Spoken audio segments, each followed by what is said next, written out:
What's poppin', women's hoop fam? It is your favorite women's basketball connoisseur, Christopher Honeycutt, and I'm coming to you from Women's Basketball Collective, our new YouTube page. So before we get into our video, please, if you haven't already, go and like, comment, subscribe. We appreciate the engagement and the support. We're trying to grow the conversation in the community around women's basketball as much as possible. So any little bit of engagement and support that you're able to provide helps. But with that being said, let's go ahead and jump into it. So I wanted to take some time out to review the WNBA draft that just happened this past Tuesday. I wanted to take some time to highlight who I thought were the winners of that draft, the winner of that draft, the team that I think is going to be the most intriguing this upcoming season, and the team that I think still has the greatest question marks around what that roster is going to look like and what the future of that roster and that organization is going to be. So I'm going to start with the winner. I think that the Dallas Wings really won this draft. You know, they walked away with 5 players who, if afforded that opportunity to make that roster, all are going to be major contributors very early in their careers. They're going to be great pieces for that team stylistically and strategically. And I think that being in an organization like Dallas that has had continued success in some areas, is going to afford these young ladies the opportunity to continue to develop at the next level. And so starting with the 3rd overall pick of this year's draft, Maddie Siegrist from Villanova, a forward, 3-level scorer, somebody who amassed over 1,000 points in one season. And I think it's going to leave Villanova as the all-time leading scorer there. She's really dynamic. There's not too much she's not going to be able to do. She's not the greatest athlete, but what she lacks athletically, she makes up for in her ability to get to her spots, her ability to be patient, and her skill and her IQ. And so she's going to be an early contributor for Dallas. And I expect her to be one of the best scorers that the W has ever seen if she finds ways to, 1, continue to get stronger and quicker, and 2, stays committed to finding her best shots, right? And so I think starting with Maddie Siegrist, moving on to Stephanie Soares, another center from Iowa State, a young lady who's going to be coming off of a major injury, but when healthy, is going to be really dynamic on both ends of the floor. And her ability to spread the floor and shoot that 3 ball is really dynamic. I think she's going to be a part of the new frontier of what bigs are going to look like in the W. You know, when I think about her, I think about Cameron Brink, who is, you know, potentially going to be in next year's draft. I think about Shakira Austin, who was in last year's draft. They're all similar players. And I just think this is going to be the new wave of what bigs are going to look like, right? Really versatile, really dynamic. Lou Lopez-Senechal. Now, she's really interesting because Lou has the ability to extend the floor and is a really consistent shooter. She also has a great pick and roll game, whether that's with the ball or catching off the ball, using those pin downs, using that floppy action to get open and being able to shoot out of those actions at a very efficient clip. That's going to be huge at the next level. Abby Myers, a guard from Maryland, plays both ends of the floor really well, really scrappy, hard-nosed player. Every time I've seen Abby play, she always rose to the occasion. So when you talk about having those intangibles that you want to bring to a locker room, she's one of those kind of players. Ashley Jones, forward from Iowa State. Again, another dynamic forward and wing who's going to be able to do things on both ends of the floor. Slightly undersized. She's closer to maybe 5'11", 6 feet as her true height. But, you know, everybody knows her pedigree as a player. And so I think that she will have no issue transitioning at the W, and still being effective, and still being a contributor. And then Paige Robinson, who is another center, who's also going to bring them more size, has pretty strong skills at both ends of the floor. Still is going to need some development if she has the opportunity to make that roster, but a great pickup nonetheless. And so when you talk about, when you're focused on just what they were able to do during the draft and the kind of players they were able to add to that roster that they could potentially build with in the future, I think Dallas won this draft. The team, though, that intrigues me the most are the Indiana Fever. Okay, so the Indiana Fever, Last year had the number 2 pick and picked up Alyssa Smith from Baylor, who is one of the most dynamic players in the W right now. I think she's going to have a really long career. She plays multiple positions, is a very strong ball handler and a very strong driver. And that Fever team is just full of a lot of young talent, okay?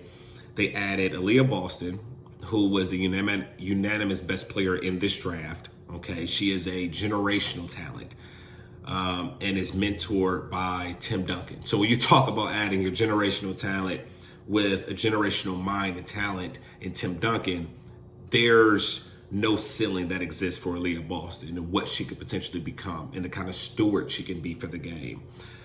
Grace Berger was another young lady I really enjoyed watching. This season, my wife and I had season tickets to OSU's women's games. So we had an opportunity to watch any of the teams that played in the Big Ten, Indiana being one of them. And Grace Berger led the Indiana team. And all season, he looked like a national championship contender. And it was mostly because of Berger's play. I mean, she affected both ends of the floor. She's going to guard the best player on the other end of the floor. But then offensively, she's also going to create shots for herself, create shots for others. And is somebody who also can score at all 3 levels. Now, she has one of the best mid-range games that I've seen in the nation. She's a consistent mid-range scorer, whether that's using a floater or using that elbow jump shot. She's strong using the screens, whether as a ball handler or receiving those pin downs. But she's going to be huge for that roster. You know, the Fever really can use somebody who's going to put pressure on guards out there on the wing. And although I think Kelsey Mitchell is incredible, she's not the strongest defender. She obviously the focal point of that offense and of that team. And so taking some of the pressure off of her to have to maintain the primary defensive responsibilities is going to make that team better. And it's going to allow Kelsey to be even more creative offensively. They also picked up Taylor Mikesell, a guard from OSU, one of the nation's best shooters. Mikesell is quite literally lights out as long as she sets her feet. I've watched this girl come off 2-3 screens in a row, catch it 28, 29, 30 feet out, and as long as her feet are square, it's money. And she's an unconscious shooter. She'll shoot it slightly open, she'll shoot it completely open, she'll shoot it in transition, and the Fever are really going to need somebody they can rely on to extend the floor.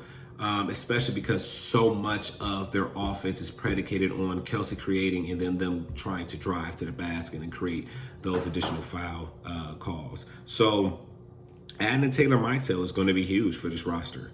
I really love the pickup of LaDasia Williams, a forward out of LSU, who I think was really strong, had a really strong performance in the tournament this year. She's somebody who affects both ends of the floor, but is willing to do the dirty work. You know, she is going to have 3 offensive rebounds and 5 defensive rebounds in 12 minutes of play with maybe only 1 bucket, but she's going to have maybe 2 blocks of steal, a deflection, and is going to make both of her free throws. Like, she's one of those kind of players. And so if they're able to polish her offensive game, her footwork, her touch around the basket, and couple that with what she brings, the intangibles and her IQ of the game, she's going to be really dangerous. And I love what the Fever are building. They have so many like players on this roster. So you got a LaDasia Wilson, but then they also got Emily Inkster, right? You got an Alyssa Smith, but then you also add Aaliyah Boston, and you add Queen Egbu from Baylor last season, right? They got Destiny Henderson, but then you add 2 dynamic shooting guards with Grace Berger and Taylor Mikesell while still keeping Kelsey Mitchell. And so they're going to be somebody to watch this upcoming season and for seasons to come. I mean, I really could see the Fever contending for a championship in maybe 4 years when those girls have when those women have a little bit more experience up under their belt and have had an opportunity to play both overseas and here, maybe have some USA play. I think all of those components are going to add to them being a really dynamic team in the future.